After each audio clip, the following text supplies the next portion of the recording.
आज 9 जनवरी है। 9 जनवरी 1915 को महात्मा गांधी जी अफ्रीका से पूरी तरह से भारत आ गए। आज जिस तरह से गांधी जी के प्रति पूरे भारत में लोगों के मन में नफरत भरती जा रही है, हमें जानना होगा कि क्या सच में गांधी जी ऐसे थे जिनको आज गालियां देना मौज और मस्ती का विषय बन गया है। आज उस शख्सियत के बारे में मैं आपके सामने 4-6 बातें रखूंगा और आप अंदाज़ा लगा पाएंगे उस महान शख्सियत को किस तरह से गाली का विषय बना दिया गया है।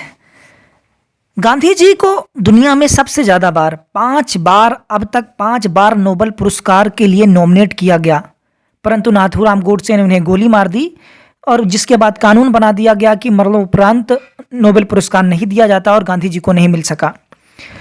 ब्रिटेन, जो दुनिया में जिसने हमें गुलाम बना रखा था, ब्रिटेन ने गांधी जी के सम्मान में डाक टिकट जारी करते हुए बताया कि दुनिया के सबसे महान शख्सियत में नाम होगा गांधी जी का। दुनिया की 53 सड़कें ऐसी हैं जिनके नाम गांधी जी के नाम पर रखे गए हैं। सोचिए भारत में किस तरह से घृणा उस इंसान के प्रति भर चुकी है जिसने पूरी जिंदगी लगा दी भारत के लोगों को आज़ाद करवाने के लिए।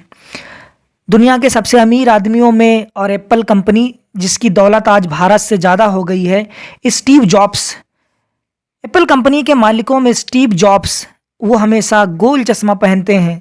वो गांधी जी के फॉलोअर हैं। वो कहते हैं गांधी जैसा शख्स अभी तक न पैदा हुआ है और शायद आगे ना पैदा होगा, इसीलिए वो श्रद्धांजलि देने के लिए गोल चश्मा पहनते हैं।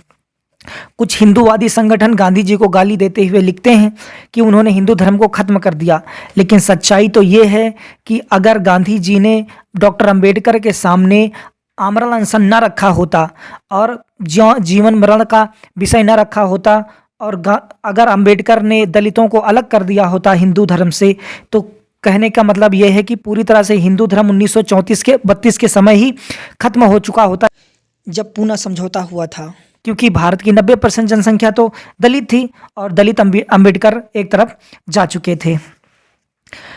नाथूराम गोडसे पर आपको जान के हैरानी होगी कि नाथूराम गोडसे वो पहला व्यक्ति नहीं था जिसने गांधी को मारने की कोशिश की। गांधी के ऊपर इससे पहले भी बम फेंका जा चुका था। एक व्यक्ति था जिसका नाम था मदन लाल पहावा। मदन लाल पहावा ने 1948 में ही गांधी जी के ऊपर बम फेंका था। अमेरिका के राष्ट्रपति मार्टिन लूथर किंग ने काले गोरे का भेद मिटा दिया गांधी जी को अपना आदर्श बताते हुए। वो लिखते हैं कि गांधी जैसा शख्स पूरी दुनिया में पैदा नहीं हुआ। लॉर्ड माउंटबेटन, जो कि भारत का अंतिम वायसराय था, उसने लिखा कि गांधी ईसा मसीह और गौतम बुद्ध से कम नहीं है। जिस सर्दी में हम घर से बैठे पड़े हैं, निकल भी नहीं सकते, उस सर्दी में गांधी जी केवल एक पतली सी साल ओढ़कर 1932 में गोलमेज सम्मेलन में गए थे। ऐसी महान शख्सियत जिसके बारे में हमने कभी 4 अक्षर पढ़ा भी नहीं है, आज के युवाओं ने उनके बारे में 4 लाइनें भी नहीं पढ़ी हैं, लेकिन सोशल मीडिया से देखकर उनके प्रति नफरत का भाव रखने लगी हैं। अगर आप अच्छे स्टूडेंट हैं तो किसी की बातों में आने से पहले उनके बारे में पढ़िए। ये हमारे आदर्श हैं और इंसान गलतियाँ करता है। अगर गांधी जी से भी उनकी पर्सनल लाइफ में कुछ गलतियाँ हुई हैं तो वो अलग बात है। गलतियाँ और अच्छाइयाँ इंसान की फितरत है, तो हमें भी सोचना चाहिए। आज गांधी जी के बारे में कुछ बातें रहीं जो मैंने आपसे बताई। आज हम नमन करते हैं उनको। जय हिंद, धन्यवाद।